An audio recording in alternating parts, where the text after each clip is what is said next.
Selamat pagi teman-teman sekalian, masih maupun di rumah. Harap semuanya kabarnya baik, amin. Iya. Oke. Kita hari ini mau membaca Alkitab kita di pembacaan pertama di Injil Matius pasal yang ke-16. Coba lihat Matius pasal yang ke-16.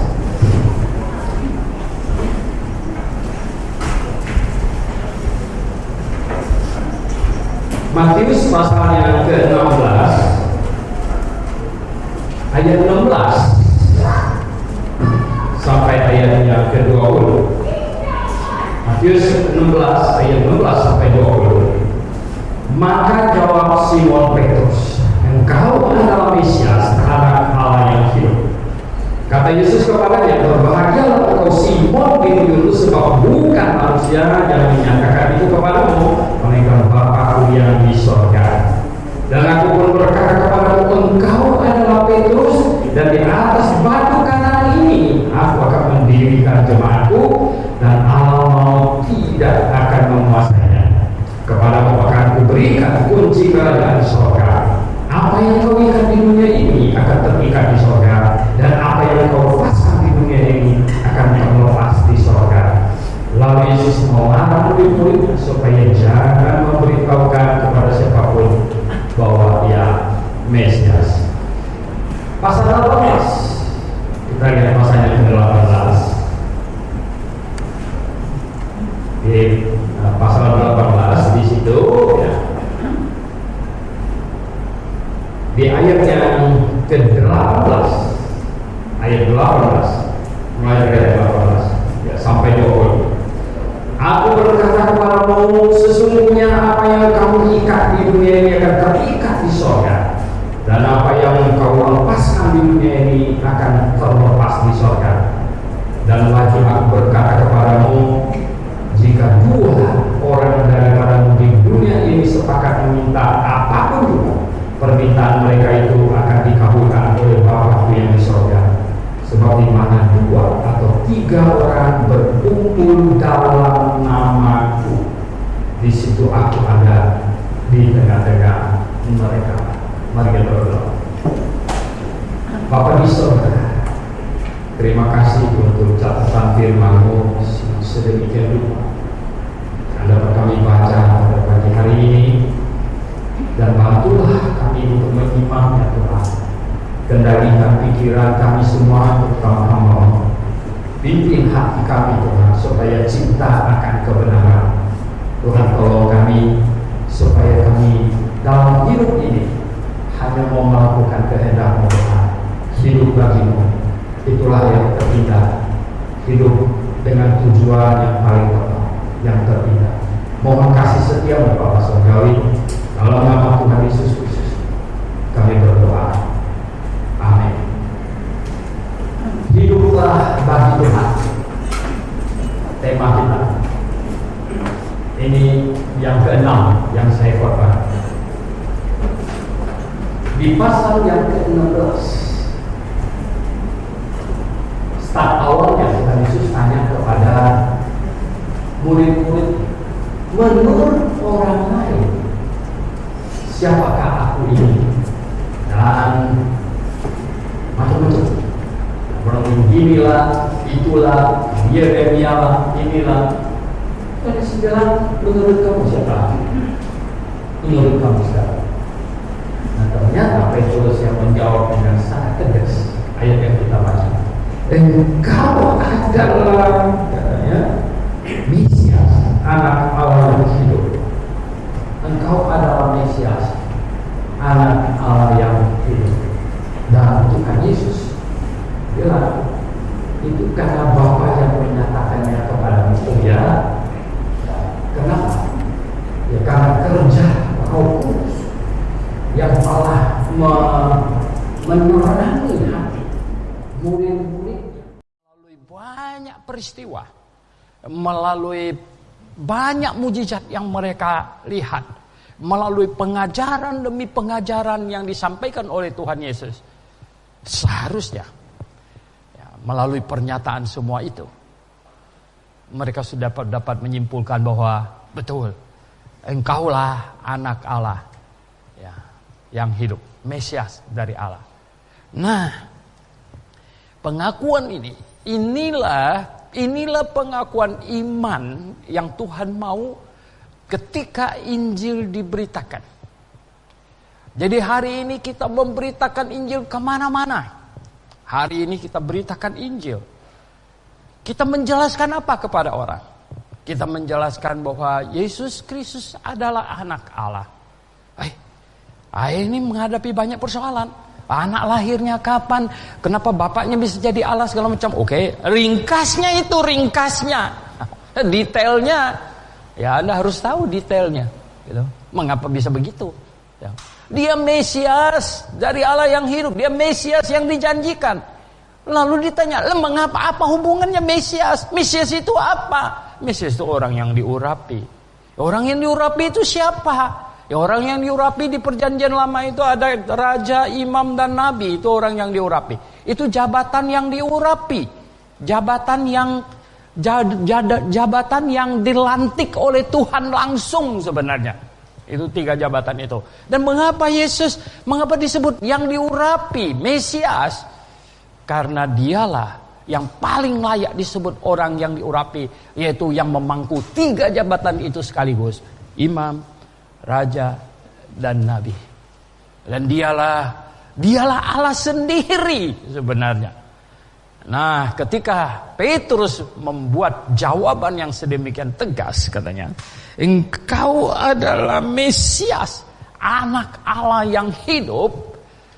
Wow, ya. Ini Tuhan Yesus bilang benar. Nah, jawaban inilah yang memberi hidup. Jawaban inilah yang menjamin orang masuk surga. Kalau jawaban ini betul-betul keluar dari dalam hati dan dengan pengertian. Petrus sudah mengerti kalau mengatakan bahwa Yesus adalah Mesias, itu sama dengan sudah mengatakannya bahwa dia itu Allah. Dialah yang dijanjikan akan datang itu. Dialah anak Abraham, dialah anak Daud. Orang Yahudi sudah tahu semuanya itu. Oleh sebab itu, seorang janda hanya berseru-seru, Yesus anak Daud, Yesus anak Daud, tolonglah. Tuhan Yesus berkata apa? Imannya sudah menyelamatkannya. Lala. Kalau sama sekarang tuh, anak Daud yang mana? Apa anak tetangga saya yang Daud bapaknya gitu? Ya loh. Itu beda gitu.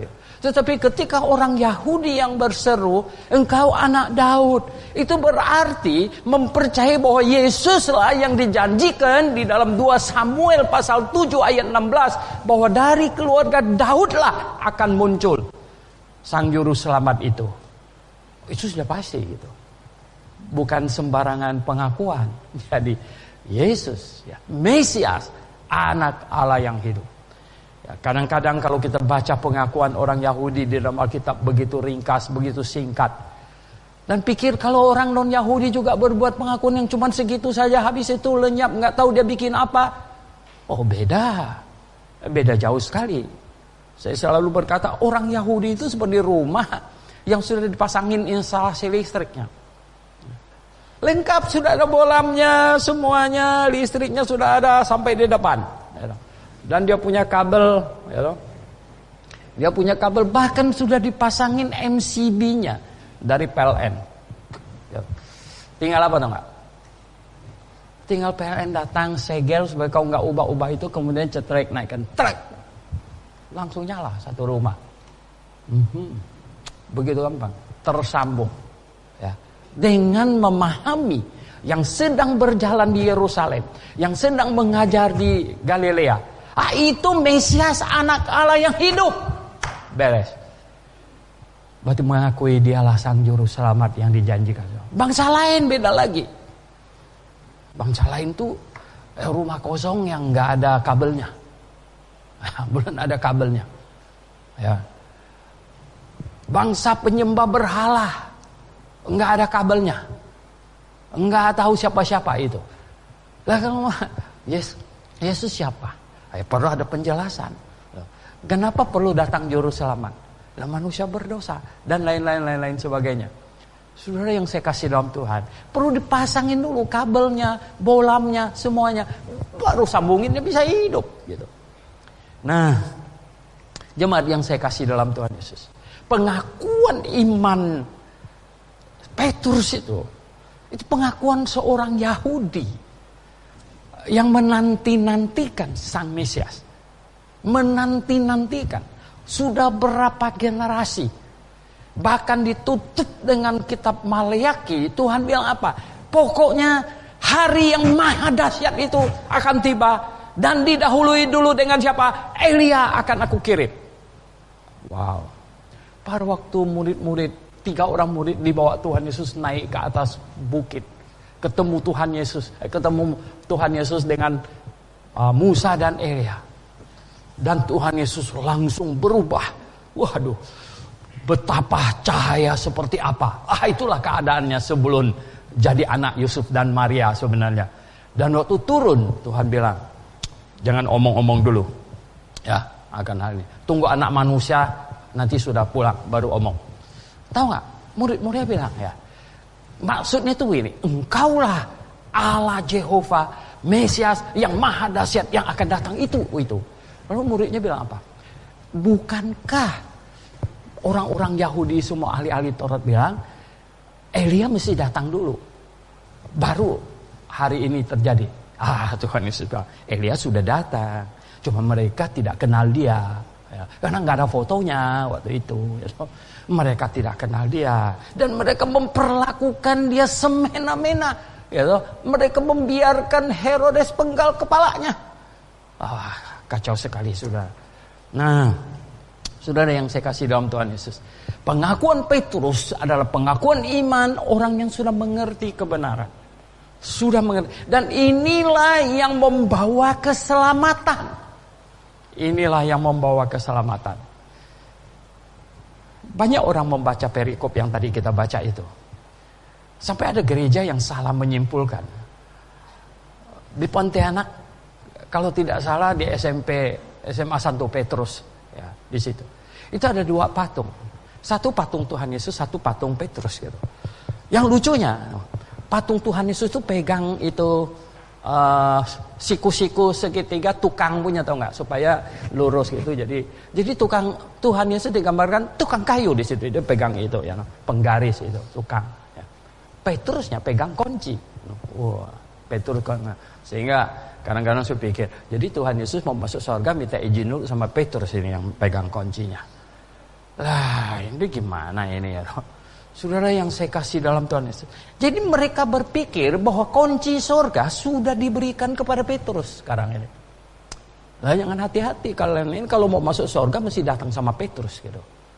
Saya bukan itu. Kalau kita baca dengan teliti di sini ya.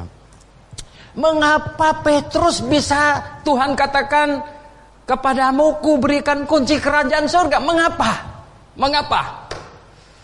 Mengapa bisa begitu? Sangat simpel. Karena pengakuan imannya. Karena seandainya Petrus tidak membuat pengakuan iman itu, dapat kunci nggak dia? Nggak dapat. Penggaris juga nggak dapat. Saudara yang saya kasih dalam Tuhan.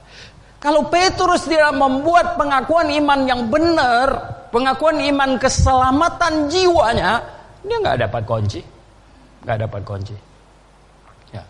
Tapi karena pengakuan imannya yang benar, telak, tepat. Ya, seperti datang maju ke depan di sini. Kenapa mau maju? Kasih kesaksian. Ya, pengakuannya imannya benar, udah benar. Jemaat, terima dia jadi jemaat kita, angkat tangan. Angkat. Pengakuan iman benar.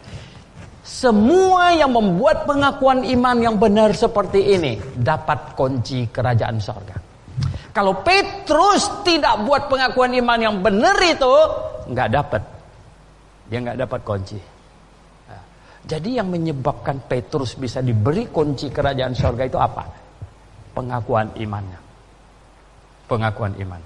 Nah, jadi ya loh, supaya sebanyak mungkin orang dapat kunci gitu. Ya, kunci surga bukan cuma ada 2 atau 3 gitu loh. Supaya semua orang dapat kunci kerajaan surga, maka kita harus membuat sebanyak mungkin orang membuat pengakuan iman yang benar sebagai ekspresi dari dalam imannya yang dia percayai. Ya loh. Oh, jemaat yang saya kasih dalam Tuhan Yesus. Ini sudah pegang kunci punya di sini siapa coba? Coba angkat tangan yang sudah pegang kunci. Yang sudah pegang kunci. Wow, sudah pegang kunci. Kita sudah pegang kunci kerajaan surga. Mengapa? Karena kita seperti Petrus. Kita sudah membuat pengakuan iman yang benar. Engkau adalah Mesias, anak Allah yang hidup. Aku tahu engkau sudah dihukumkan di atas kayu salib menggantikanku, dan sekarang aku sedang hidup bagimu. Dan apapun yang terjadi, mau COVID kah, mau gempa kah, pesawat jatuh kah, yang cerita Pak Timotius tadi itu jatuh kah, apakah yang terjadi? Wow, yang paling penting bukan sudah asuransi. Masuk asuransi baik juga, saya juga masuk gitu. Cuman yang lebih penting dari itu apa? Masuk surga.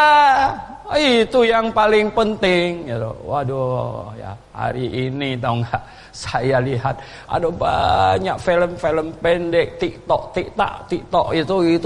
Waduh, ya di pass ngawur sekali. Ada film orang tua sekali, udah tuanya kayak apa, diri nggak bisa lurus lagi, kunjungin saudaranya juga tua sekali gitu ya. Wah, banyak komentar lihat film itu. Saya komentar ya, kalau mereka tidak diselamatkan, tidak masuk surga, betapa sia-sianya hidup ini. Betapa sia-sianya hidup ini. Belum lama ini saya ngobrol dengan Pak Alfred ya. Wow, dia bilang banyak orang pikir kalau dia simpan banyak-banyak duitnya di luar negeri bisa bawa pulang. Oh ya, bang di sana itu harap kau mati cepat katanya gitu. Habis kau mati, anak cucu kau kan bisa ambil itu enggak? Karena kami ngobrol-ngobrol 2 triliun itu. Anda ingat kan 2 triliun itu ya? Sampai semuanya memperkirakan gini, itu orang sinting atau itu ada duit 2 triliun itu ya toh? Antara 2 kan ya toh? Enggak ada duit, kamu bisa bayangkan, datang ke kantor polisi mau sumbang 2 triliun. Ini orang kan enggak mereng-mereng kalau duitnya enggak ada ya toh? Atau ada, semua orang mulai chat di WA, waduh ini itu segala macam. Kamu kira gampang kau bawa pulang? Hah? Kamu kira gampang mau transfer triliunan? Itu tanya ada orang BCA. Aku kira gampang ya. Mau ngambil duit dari sini di bank itu terlalu pagi katanya belum ada case, siang suruh balik lagi. Lapas 1 triliun kau mau transfer ya. Coba kamu bayangkan. Wah ampun. Katanya yang ngobrol dengan saya cerita, itu temennya katanya, dia kenal, dia dengar dari orang lagi, pergi ke luar negeri di bank gitu, mau ini urus transfer duitnya dong. Itu katanya semuanya sudah beres. Waktu pulang ke hotel ya dong, yang orang-orangnya semua bilang ayo kita pergi makan-makan katanya. Enggak lah, dia bilang saya capek, kan dia tua gitu, dia istirahat di hotel katanya. Mereka makan-makan, pulangnya di hotel dia udah mati. Dia udah mati. Oh, apalagi gue duit koruptor, betul nggak? Bang tahu nggak itu uang korupsi? Bang tahu nggak itu? Oh tahu loh. Oh masa? Ya tuh jabatannya 1 bulan gajinya berapa? Kok dia bisa simpan tiap bulan masuk 10 M itu dari mana misalnya gitu ya nggak? Bang tahu nggak? Tahu lah ya loh. Ini orang ya duitnya masuk sini. Kalau dia mati, nggak gampang diambil. Suratnya, anaknya, apanya. Wah. Nah, saya berkata bahwa jaminan yang paling pasti dari semuanya itu sebenarnya yang paling penting itu apa dong nggak? Bukan kita ada jaminan ini taruh di sini segala. Jaminannya adalah apa? Pasti masuk surga. Amin. Kalau pasti masuk surga, iya kita nggak usah takut apapun juga lagi. Pasti masuk surga. Nah, Petrus dapatkan kuncinya, kunci kerajaan surga. Anda sudah dapat juga? Amin. Puji Tuhan. Sudah dapat juga. Oh, saya dapat. Ya. Sudah dapat kuncinya. Nah, sekarang ya toh. Lihat. Diberikan lagi satu kuasa. Apa di situ? Ayat selanjutnya bilang apa? Waduh, kepadamu kuberikan apa yang kau ikat di dunia ini, apa katanya? Akan terikat di surga. Dan apa yang kau lepaskan di dunia ini akan terlepas di surga. Walah, hebat sekali ya. Kuasanya hebat sekali. Kuasa apa itu? Itu kuasa dari setiap orang yang sudah membuat pengakuan iman benar. Sudah bisa. Makanya ini bukan diberikan kepada Petrus. Sebab kalau ini diberikan hanya kepada Petrus, Petrusnya sekarang sudah mati. Ini siapa lagi yang lepas buka itu? Ya. Ini siapa lagi? Nggak ada. Tapi kita, setiap orang yang bertobat, yang percaya kepada Tuhan Yesus, yang sudah memegang kunci itu, sebenarnya kunci ini ya bisa diestafetkan kepada semua orang. Kita ada peran di dalamnya. Kalau kau diem aja, pakai masker, nggak ngomong, nggak ngomong, ada orang diselamatkan nggak? Tidak ada. Tidak ada orang diselamatkan. Ini orang berteman dengan saya 25 tahun nih, tapi nggak pernah satu kali pun bersaksi kasih tahu saya masuk surga itu gimana. Waduh, gimana ini? Ini orang langganan saya ya, langganan ya, nggak cerita loh, nggak cerita. Bagaimana? Jadi gini, ketika setiap orang yang sudah diselamatkan ambil keputusan diam saja, no action, ya sudah, nggak banyak yang masuk surga, Oh, sebenarnya hampir semua bagian Alkitab kalau kita khotbahkan bertentangan dengan Calvinisme. Ini nggak bisa benar Calvinisme. Bagaimana kita mengkhotbahkan kepada orang lain? Kalau Tuhan sudah pilih pasti sejumlah orang masuk surga, sejumlahnya masuk neraka. Artinya apa dong nggak? Kita giat nggak akan tambah lagi. Kita malah juga nggak akan kurang lagi. Artinya begitu. No, tidak demikian saudara. Kita sebenarnya di tangan kita ini. Nah saudara yang saya kasih dalam Tuhan Yesus, kenapa saya ajak Anda baca pasal 18-nya? Pasal 18-nya.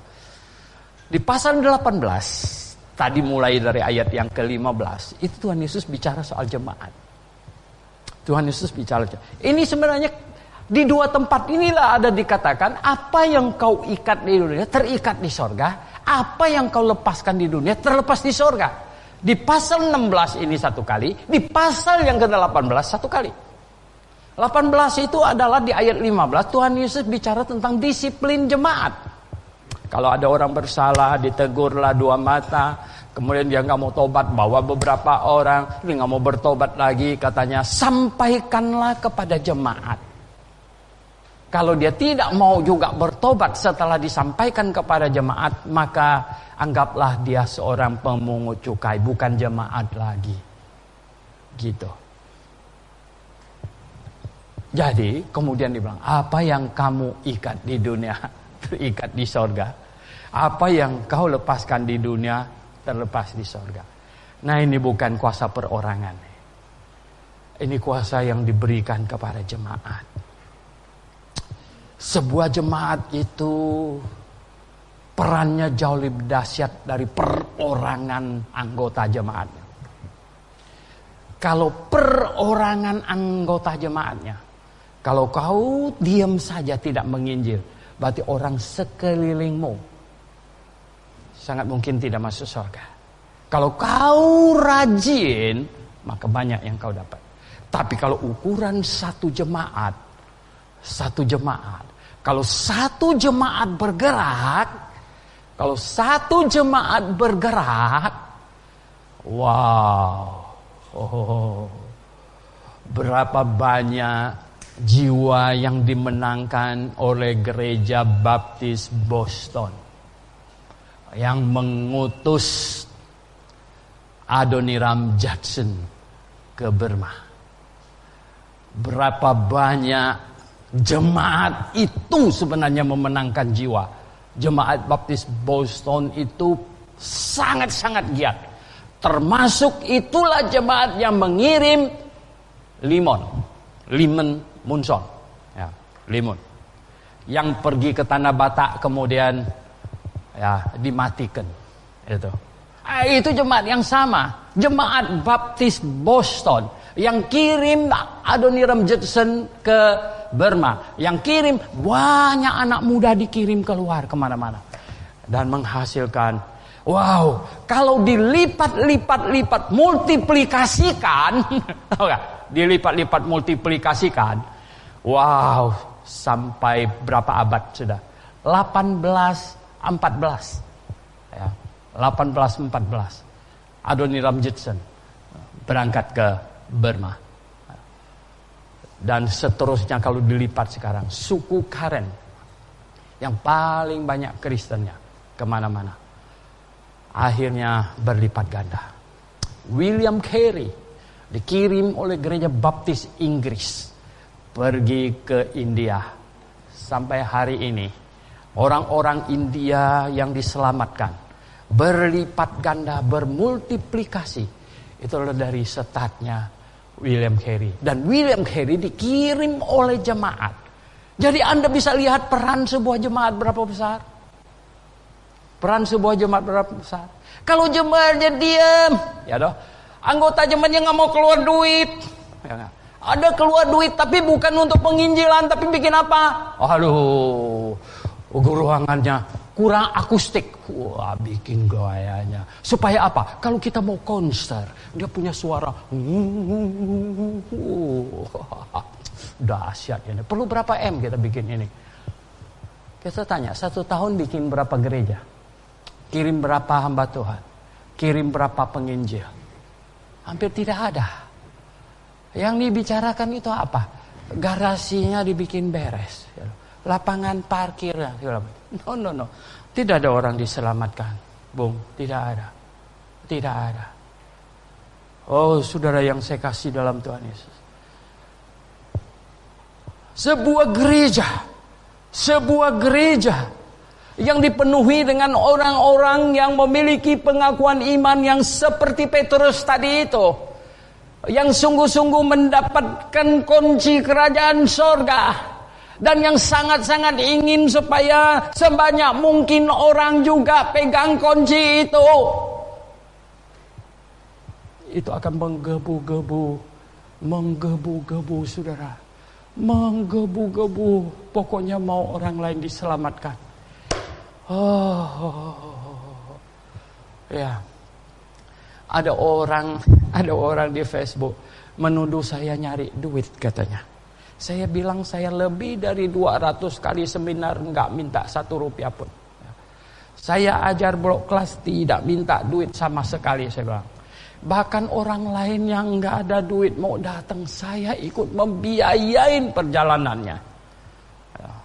Saya baru dikasih tahu oleh salah satu alumni, ada daerah pertengahan Sumatera di sana, daerah Pekanbaru, ada 7 orang mau datang ikut blok kelas.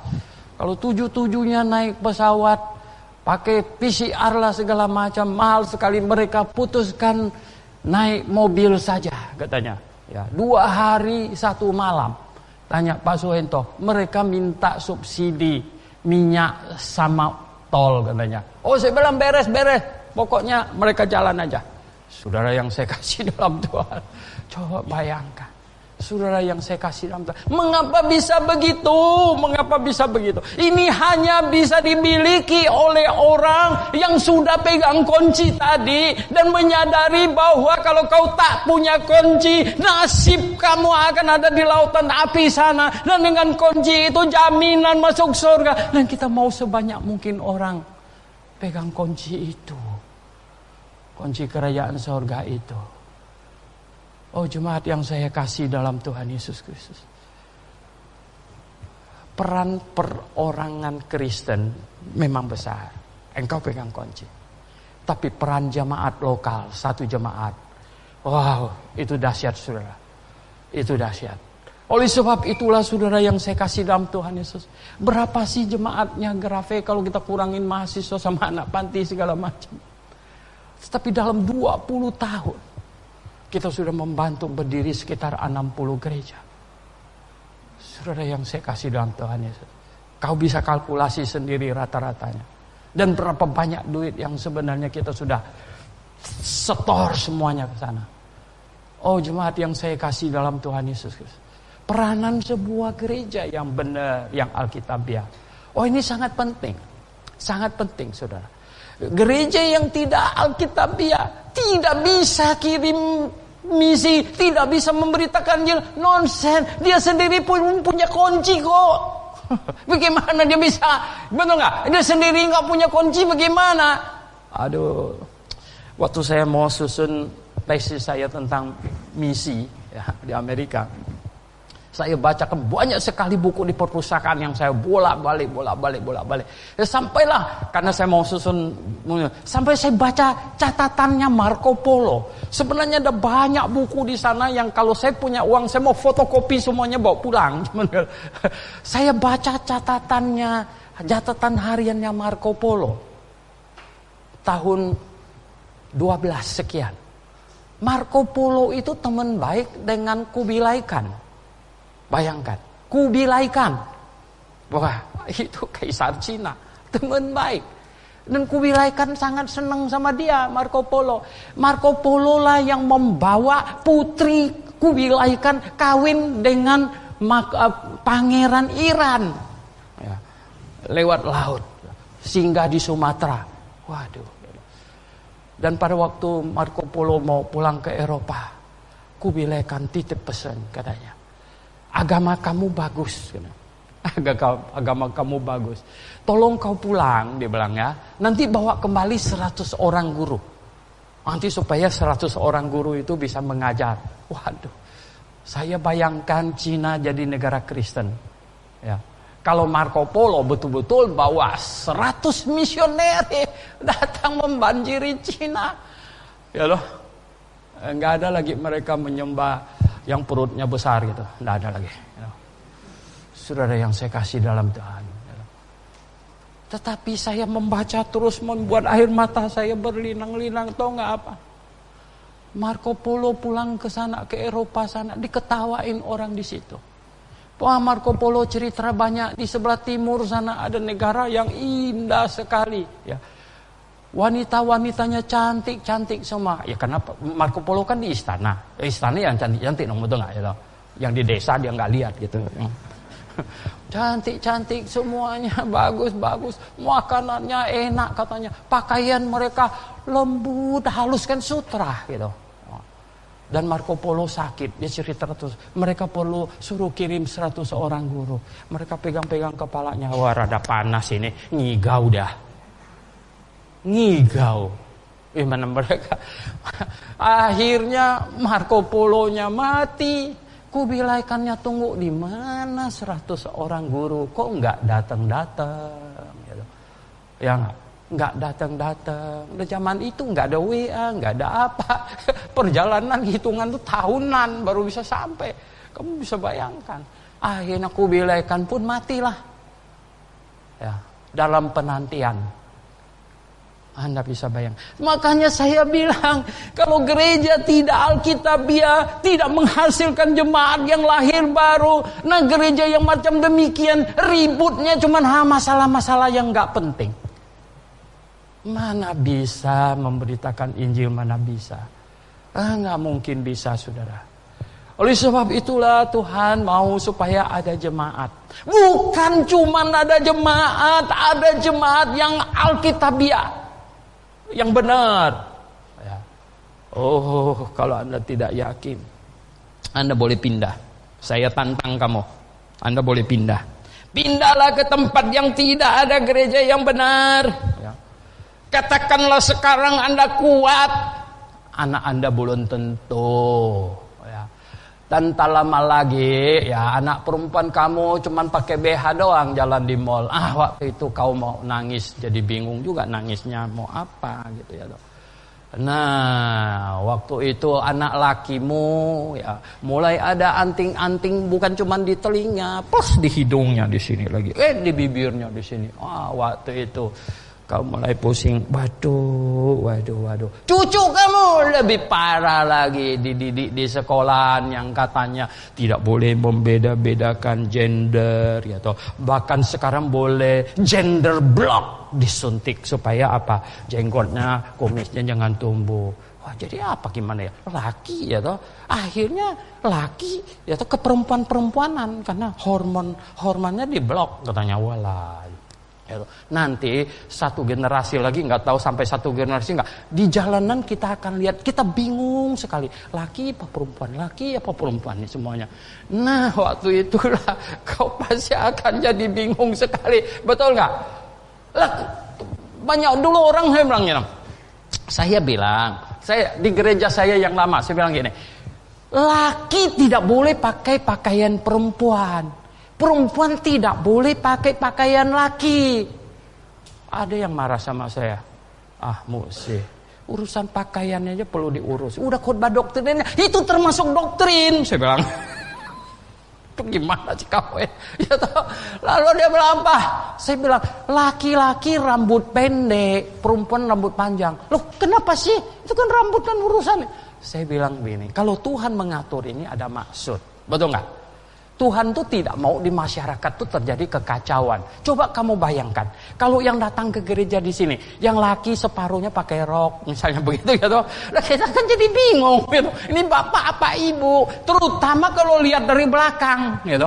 Sudah pakai rok, dia rambut panjang lagi. Kita bilang, "Bu, sekali, laki dia." Wah, dia kan jadi kacau. Betul nggak ya? Lah kenapa Tuhan atur ini untuk apa? Dia supaya kita itu di masyarakat jelas sekali gitu loh, ya. Sekilas saja kita udah tahu, oh ini bapak, ini ibu, ini putri, ini putra, tahu jelas gitu. Tapi penentang Tuhan. Saya sebut itu penentang Tuhan. Ya, penentang Tuhan. Mereka mau bikin kacau segala-galanya. Karena apa? Iblis mau menuai di dalam kekacauan itu. Kalau manusia sudah kacau, bingung. Waduh, nah coba. Ya. Anda kalau pergi ke gereja yang tidak ada gereja Alkitabiah, pergi ke wilayah yang tidak ada Alkitabiah, gereja Alkitabiah di situ. Saya tidak tahu apa yang kau cari di sana. Ya, luar biasa. Saudara yang saya kasih. Saya dalam masa hidup ini sudah melihat. Ya, sudah melihat. Sayang, sangat disayangkan. Kenapa sangat disayangkan? Oke, ya. Secara finansial dia makin bertumbuh, makin tambah. Wah, ini dengar sudah beli mobil baru, ini dengar sudah beli rumah lagi. Oke, secara finansial. Tetapi apa? Kita lihat anaknya jadi apa? Ya. Belum cucunya, kita baru lihat anaknya. Wah, kok jadi begini? Ya. Kenapa jadi begini anaknya? Ya. Saudara yang saya kasih dalam Tuhan Yesus.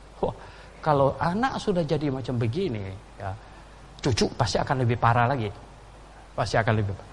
Jadi, Bapak Ibu Saudara yang saya kasih dalam Tuhan, betapa pentingnya sebuah gereja. Dari segi di sini, di dalam Matius pasal 18 dikatakan, apa yang kau ikat di dunia ini akan terikat di sorga. Apa yang kau lepaskan di dunia ini akan terlepas di sorga. Ini pun sempat disalah tafsirkan. Sehingga gereja punya kuasa. Gereja punya kuasa. Jadi gereja bisa mengumumkan di banyak abad yang lalu. Gereja bisa mengumumkan si siapa di excommunicated. Wah, di ekskomunikasikan. Begitulah. Maka siapapun yang ketemu dia boleh bunuh dia, tidak akan salah. Waduh, kacau ini. Ya, saudara yang saya kasih dalam Tuhan. Pernah sampai ada begitu. Jadi gereja punya wewenang ya untuk orang hidup atau mati. Ya. Galak amat ya. Sebenarnya yang Tuhan maksudkan ini adalah secara rohani, saudara. Secara rohani. Kalau gereja mati rohaninya, gereja yang mati rohaninya, ya, enggak ada tanda-tanda kehidupan, mati rohaninya, enggak bisa berbuat banyak. Dia tidak bisa menghidupkan orang. Dia tidak bisa memberitakan Injil yang hidup. Dia tidak bisa membawa kehidupan kepada dunia ini. Yang dia bawa itu adalah apa? Kematian, ya, kebinasaan, kesesatan. Oh, Bapak Ibu Saudara yang saya kasih dalam Tuhan Yesus, betapa pentingnya sebuah gereja. Anda tahu betapa pentingnya sebuah gereja? Betapa pentingnya. Ya. Oleh sebab itulah Tuhan Yesus, ya, Tuhan Yesus, ketika dia mau pulang ke sorga, Anda tahu dia omong apa kepada Petrus? Yang lain-lain, untuk semua rasul yang lain, dia bilang, pergilah, jadikanlah sekalian bangsa muridku. Pergilah, beritakanlah Injil. Beritakanlah Injil. Ya, pergilah, beritakanlah Injil kepada segala makhluk. Markus pasal 16. Matius 28, pergilah, jadikan sekalian bangsa muridku. Kisah Rasul pasal 1. Ya, jadilah saksiku di Yerusalem sampai ke ujung bumi. Tapi yang di Yohanes 21, gembalakanlah domba-dombaku. Yang lain-lain tidak dimintain aplikasi formulir. Tapi yang satu ini, isinya apa? Simon, katanya, anak Yohanes, ya, apakah engkau mengasihi aku lebih dari mereka semua ini? Wah, Simonnya, Simon waktu itu sudah banyak belajar. Sebelumnya dia pokoknya apa? Kalau mereka semuanya lari menyangkal, aku tidak. Terus Yesus bilang dia apa? Malam ini ayam tidak berkokok. Ya, sebelum kau menyangkal aku 3 kali. Nah, kali ini Tuhan Yesus bilang, Simon, anak Yohanes, adakah engkau mengasihi aku lebih dari mereka semua ini? Kalau Simon yang lama, ya, mungkin mau lebih dong. Saya kan paling mengasihi Tuhan. Tapi kali ini dia pikir, ini bisa kena batu kedua kali. Ya. Bisa kena batu kedua kali, ini nggak enak juga nanti. Gitu. Yang 1 kali itu aja udah diceritain seumur hidup sepanjang zaman malah. Gitu. Ya, kena 1 kali lagi bagaimana? Akhirnya Simon betul-betul susah hatinya. Setiap kali dia menjawab Tuhan bilang apa? Gembalakanlah domba-dombaku. Tuhan mau ada jemaat. Ada jemaat. Dan kalau ada jemaat itu harus ada gembala. Gitu. Baru namanya jemaat. Orang tanya sama saya, Pak Suwento, apa beda jemaat dengan yang persekutuan? Saya bilang, dulu saya sempat menjadi pembina POSA UI. Ya. Wah, kita tiap-tiap kampus itu, tiap-tiap itu ada banyak itu persekutuan di kampus-kampus itu. Ya. Di perusahaan-perusahaan juga hari Jumat itu satu masa itu benar-benar penuh itu. Saya dulu itu jadwal khotbah saya Simu yang buat itu 1 bulan itu penuh. Saya khotbah itu. Setelah saya mengerti, saya pulang dari Amerika, mereka ada undang saya juga. Saya bilang, yang di kampus di sini itu bukan jemaat. Hah? Kenapa begitu, Pak? Yang di perusahaan hari Jumat itu bukan jemaat. Mereka bilang, mari jemaat kita bangkit berdiri. Saya bilang, itu bukan jemaat. Lah, kenapa bisa begitu, Pak? Saya bilang, ya, jemaatnya Tuhan itu ada gembala. Ya, ada gembala. Nah, kalau kumpulan orang yang tidak ada gembala, itu namanya kambing liar. Hah? Kok bisa begitu? Iya, itu kambing liar. Yang kalau nggak ada gembala punya apa? Hah? Coba, kambing-kambing yang nggak ada gembala apa? Kambing liar. Yang punya Tuhan ada gembalanya. Ada gembalanya. Karena Tuhan mau ada yang menggembalakan, mewakilinya menggembalakan. Nggak main-main loh. Makanya Tuhan minta Petrus, Simon katanya, apakah engkau mengasihi aku? Gembalakanlah domba-dombaku. Harus. Ya. Wow. Yang jadi gembala ini orang yang paling mengasihi Tuhan. Tuhan cari begitu. Engkau mengasihi aku lebih dari mereka semua, gembalakan. Kenapa tau gak? Kenapa Tuhan cari begitu? Wow, saya sudah melayani Tuhan 30-an tahun. Saya tahu pekerjaan yang paling sulit itu jadi gembala. Ya, pekerjaan yang paling sulit itu jadi gembala. Saya pernah ngomong sama satu pengusaha. Saya bilang saya tidak ada kesulitan. Saya bilang kalau saya membawain 10 perusahaan, saya panggil semuanya yang kita rapat. Kau mesti begini, nah, begini, begini. Nah, kalau nggak mau dengar, keluar. Nah, apa susahnya? Nah, kita pasang lagi cari orang lain. Tapi jemaat tak bisa, woy. Betul nggak? Jemaat tak bisa, jemaat tidak bisa. Coba kita perlu doakan mereka. Ada jemaat yang sangat membangkang. Aduh Tuhan, ya toh. Ya, apa tanduknya perlu diamplas dulu gitu. Supaya jangan terlalu runcing. Ya. Wah, ini pusing juga ya. Makanya saya selalu menasehati mahasiswa. Saya bilang kepada mahasiswa baru Kamis yang lalu. Saya bilang di kelas itu kalian itu hanya belajar teologi, akademik. Nah, nanti Tuhan kasih kalian pelajaran. Masing-masing bisa beda. Kalian akan menghadapi kesulitan demi kesulitan, masalah demi masalah demi masalah.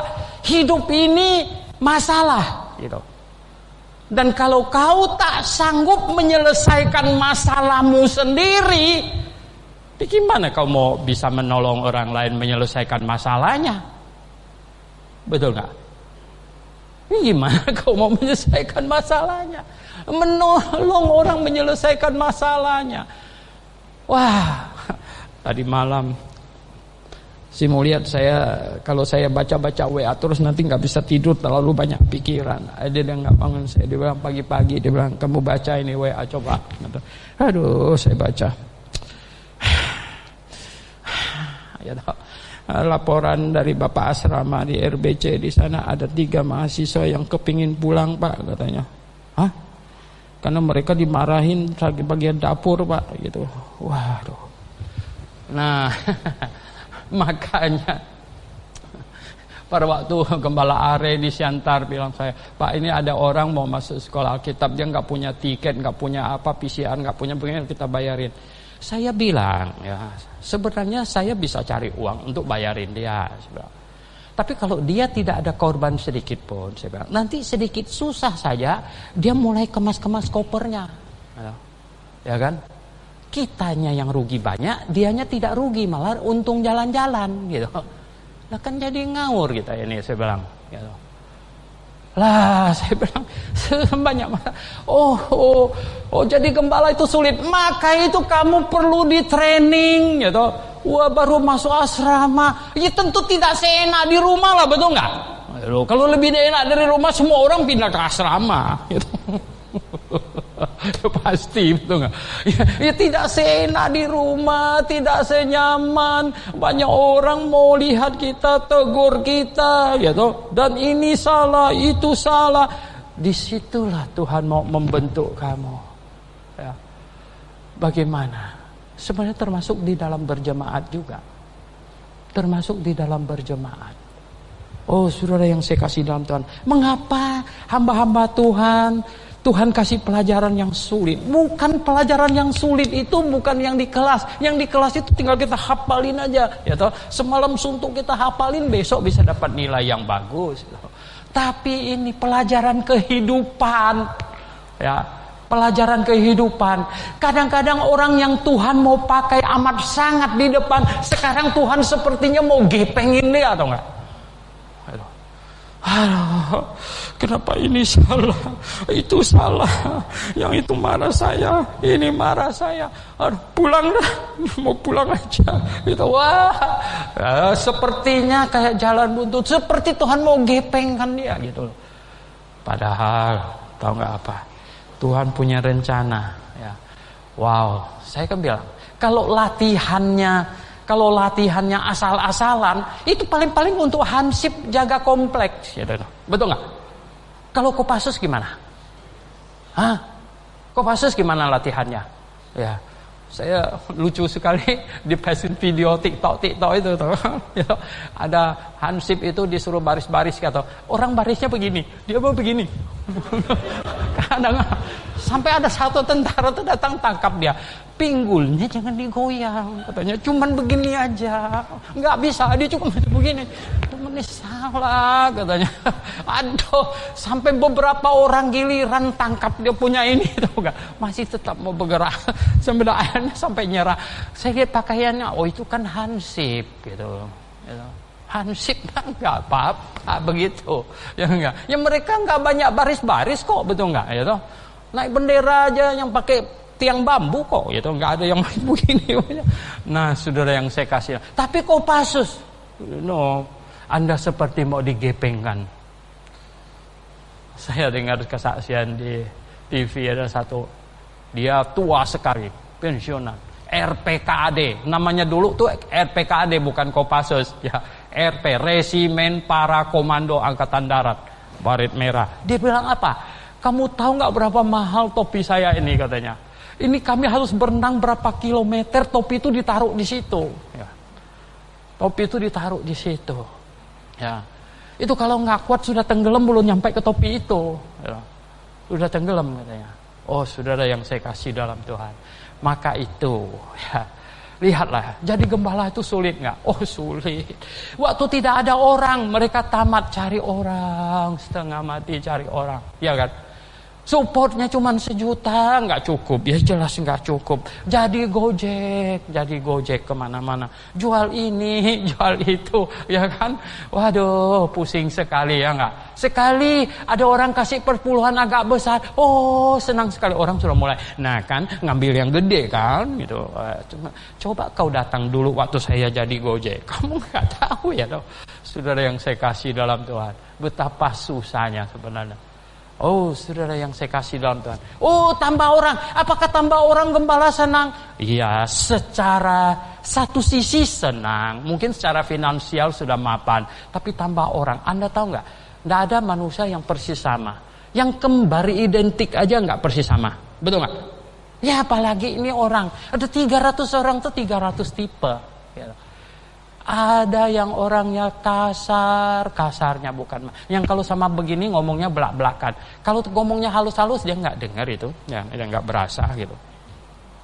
Tapi ada yang super sensitif, halus, ya toh. Lah dia tersinggung, kita nggak berasa apa-apa dia tersinggung. Lalu gimana ini ya toh? Lalu bilang, mesti ngomong begitu dia sudah tersinggung. Hah? Kok dia tersinggung? Ya toh? Kita nggak berasa apa-apa dia tersinggung. Nah, Anda bisa bayangkan, ya, dengan 300 orang, kalau ada 300 botol pecah belah ditaruh, kau suruh lewat, gitu ya, toh. Walau salah-salah nonging dikit pecah yang di sini, gitu, ya enggak? Betapa repotnya, saudara yang saya kasih dalam Tuhan Yesus, saya kasih tahu Anda. Nah, tetapi jemaat itu perlu, sekali lagi jemaat itu perlu. Karena kalau tidak ada jemaat, orang Kristen individu masing-masing, sekalipun kau sudah pegang kunci masuk surga, tetapi tidak dikoordinasikan membentuk semua jemaat, tidak bisa performan dengan baik. Tidak mungkin kita bisa kirim orang keluar untuk memberitakan Injil, mendirikan gereja di mana-mana dan lain sebagainya. Tidak mungkin bisa. Nah, oleh sebab itu, baiklah semua pihak, gembala, jemaat, diaken, penginjil, semuanya, kita rela menderita untuk jemaat. Ya itu yang Rasul Paulus bilang, aku melengkapkan di dalam diriku penderitaan Tuhan untuk jemaat-jemaatnya. Aku melengkapkan dalam diriku penderitaan untuk melengkapi jemaat itu. Jadi jemaat yang saya kasih dalam Tuhan Yesus Kristus. Wow, ya. Kalau Anda tidak dapatkan gereja yang benar di muka bumi ini, Anda orang yang sangat celaka, saya katakan. Mungkin belum kamu sekarang ini, tapi kalau tidak kamu, mungkin anak kamu akan terhanyut oleh arus zaman yang begitu deras itu. Kalau anak kamu tidak hanyut, saya dapat pastikan cucu kamu tidak kuat untuk berpegangan. Dia pasti akan hanyut itu. Nah, oleh sebab itulah diperlukan gereja yang benar. Oleh sebab itu pertama-tama Anda harus cari gereja yang benar. Kalau sudah dapat gereja yang benar, jangan urusan kecil-kecil kamu boleh keluar. Hah? Hebat amat kamu, sensitif amat kamu, ego amat kamu. Wow, hebat sekali, ya loh. Hanya urusan sekecil itu kau tinggalkan jemaat. Kau tidak tahu resikonya bisa 10 keturunan ke depan. Kau tidak tahu. Hei, kau jangan main-main, saya kasih tahu. Ya. Kenapa? Kau keluar sekarang dari gereja jemaat yang benar. Anak kamu kacau sedikit. Cucu kamu kacau lebih banyak. Cicit kamu lebih kacau lagi. Saya bilang, efeknya bisa 10 berapa? Orang tanya sama saya, Pak, kok Tuhan pendendam katanya. Murka Tuhan itu bisa 3-4 keturunan. Saya bilang, malah 10 keturunan. Bisa 20 keturunan. Kenapa? Sampai orang itu mendapat anugerah. Ya loh? Murka Tuhan dahsyat. Berapa keturunan? Nggak tahu. Sampai mungkin keturunan ke-10 dengar Injil. Baru kepotong di situ. 10 keturunan dengar Injil, jadi jemaat yang benar. Sudah jemaat yang benar. Oh, oke. Oh, gara-gara sedikit dia marah, keluar. Nggak mau lagi ya. Kamu tidak tahu. Ya, efeknya bisa berapa panjang ke belakang. Dahsyat sekali. Nah, apa hubungannya dengan kita punya topik ini, kita punya tema? Kalau engkau mau hidup bagi Tuhan, mari hidup bagi jemaat Tuhan. Hidup bagi jemaat. Ya. Ikutlah jadi anggota jemaat yang positif. Yang positif.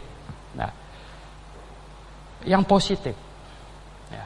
Ikut mendukung. Sekurang-kurangnya Anda bisa berdoa. Anda bisa berdoa. Lebih dari itu, ya tergantung berapa Anda mampu. Saudara yang saya kasih dalam Tuhan Yesus, saya katakan bahwa jemaat memerlukan anggota-anggota yang setia untuk menopangnya. Kalau semua jemaat ikut ambil bagian, berapapun besar itu. Oh, dahsyat sekali. Jemaat Grafe, saya sebenarnya sangat senang. Saya bahagia dengan jemaat Grafe. Luar biasa. Ya. Kita bilang mau ganti atap Aspra. Sekali terkumpul, ya 29 juta sekian. Oke. Baru kemarin saya bilang sama Simu dan yang beli-beli barang, ya. Saya bilang dihitung karena kita mau kasih laporan final. Ya. Akhirnya Simu bilang, ya terpakai kalau salah 16-an juta. Masih ada sisa 12 juta. Ya.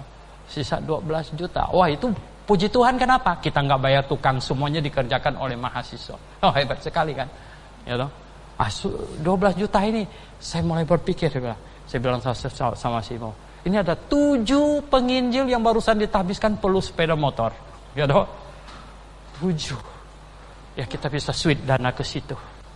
Ya loh. Itu pun masih kurang banyak. Cuma dapat 1, ya kan? Masih kurang banyak. Jadi jemaat yang saya kasih dalam Tuhan Yesus Kristus. Tetapi ketika semua yang jadi anggota jemaat, ya, dan semuanya lahir baru, sudah pegang kunci kerajaan sorga, dan semuanya berkata, Tuhan, pakailah aku mau jadi faktor positif bagi jemaat ini, hidup bagi Tuhan. Maka itu indah. Itu indah. Jemaat ini akan hebat sekali. Hebat sekali, ke depan akan lebih hebat lagi. Mari kita berdoa.